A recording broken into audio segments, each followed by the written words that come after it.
If someone were to fall from a skyscraper, but then land on thousands of pillows or something of that nature, would that person actually survive? There was a crew member from a bomber who jumped from his plane instead of burning with it. He had no parachute and fell all the way to the ground.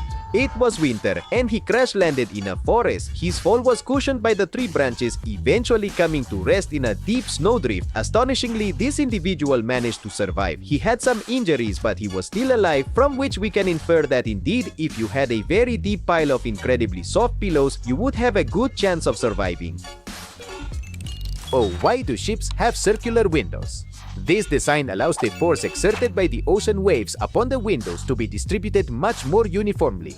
This significantly helps to ensure that the metal fatigue of the structure is greatly diminished, and consequently, the risk of a catastrophic rupture is considerably reduced. This applies exclusively to windows that are situated in direct contact with the ocean surface, but those found in the upper section are typically round for very similar reasons. The force with which the wind sometimes impacts them can be quite substantial, so providing them with a curved design significantly contributes to their long-term structural integrity and maintenance. Why are there so many curves on the streets? Wouldn't it be much simpler to just build a straight road whenever feasible? The primary reason for curves on highways and roads is to ensure that drivers do not exceed the posted speed limits. It has been clearly demonstrated that the longer a straight section of road is, the higher the likelihood that motorists will tend to accelerate and increase their pace. Another cause can be directly attributed to the ground where the road is being constructed, since it's sometimes more cost-effective to bypass certain obstacles rather than simply demolishing them. Furthermore, slopes play a truly fundamental role from an engineering perspective, because they significantly improve the circulation and drainage of rainwater. What is the rarest talent ever recorded? There are several, all equally strange. For example, Ruan Ting, a man capable of drawing and writing with his tears, possesses the ability to take in water, expel it through his eyes, and create incredible drawings. On the other hand, we must mention Manjit Singh, a man whose ears are so resistant that they are capable of moving planes and buses. Why is it that in films, astronauts are often depicted as needing some kind of gas to help them fall asleep while they're in space?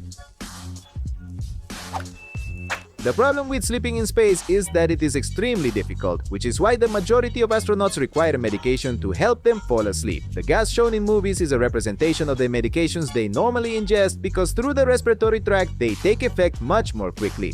Está indelice, Why is the common stereotype of a person dressed in a Hawaiian shirt, a hat, and carrying a camera always a tourist? And where exactly did this particular image or stereotype originate?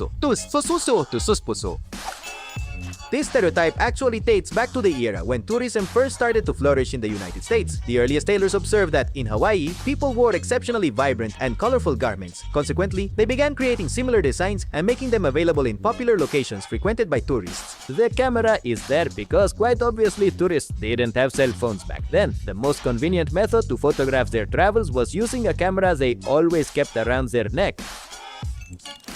Where do mosquitoes hide in winter? Most males die when winter arrives, biases,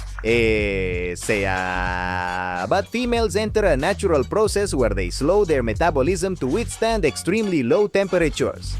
During this period, they hide on rooftops, underground, or in any other dark place with little human traffic. The eggs, meanwhile, can survive this entire period and hatch when spring arrives. Who was the person with the highest body temperature, and what was that temperature?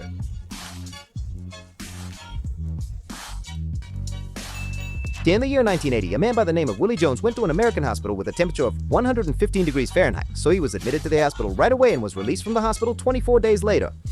That was the highest body temperature a human has ever had, or at least naturally. Remember, above 40 degrees Celsius, the body's temperature is at complete risk, so it's not well known how Willie managed to survive 46. If we can breathe through both our mouth and our nose, then why can't we smell things through our mouth? It's because the nose and mouth actually share a common cavity.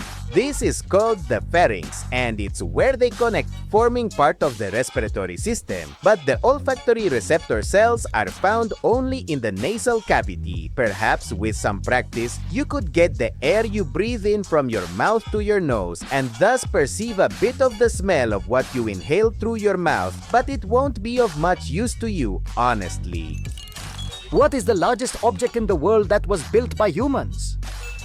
One could say that the largest object ever built by humans is the Burj Khalifa, a building located in Dubai that is almost 830 meters tall. I mean, it's a truly massive structure, the largest ever constructed, and for which we have records. Because, of course, there are many myths and legends about huge objects, but they have no basis and cannot be verified.